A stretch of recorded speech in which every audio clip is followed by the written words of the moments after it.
Irvine, California, a place that is known to be one of the nation's safest cities. With a population of about 200,000 people, Irvine boasts its perfection with a lack of homeless and a lower than average crime rate. But in this safe town, there are urban legends told by students on the University of California Irvine campus that can make one question Irvine's pristine image. The haunted dollhouse, or castle, is a supposed haunted house situated in the middle of a quiet neighborhood.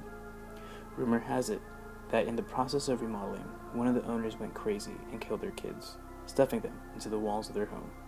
Another urban legend occurs on a certain segment of Campus Drive, where both of the sides of the road exhibit a lack of streetlights, but an abundance of barren landscape. Legend has it is that a female jogger was killed during a hit and run, and anyone who drove down that street at night could expect a deceased female to be revealed in the rearview mirror. But the most well-known urban legend, told at UCI, is the one that actually occurs on campus at the undergraduate dorms.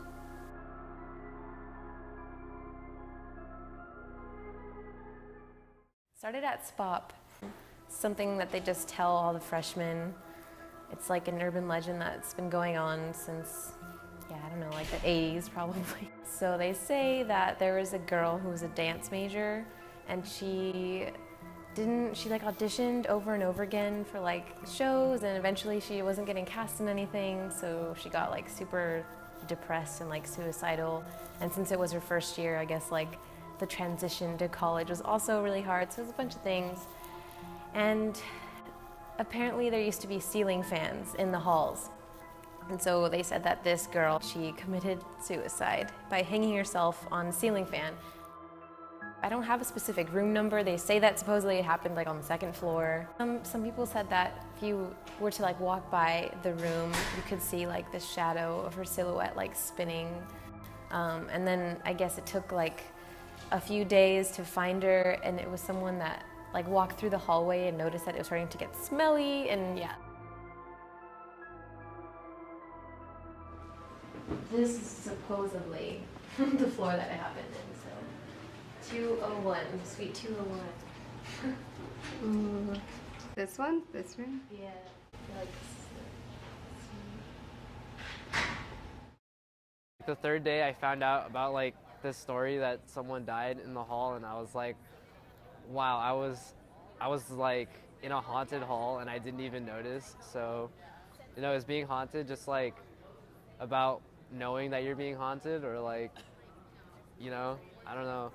So did you believe it when you found out? I don't not believe it. Being in this new environment that I think kind of stands the test of time. So, horrific dorm room stories I remember going back to my freshman year in college still in many ways endure. We tell these stories again for entertainment value. Incoming freshmen are told these stories for various reasons or purposes, but many of them again speak to this fear about being in this new place, a place of uncertainty, certainly a really important transition in a number of young people's lives. So it's really only natural these types of narratives would actually resonate with these folks. I think it's a little hard for me to understand why someone would do that, but it is kind of understandable in a way because it's so hard and there's so much expected of us.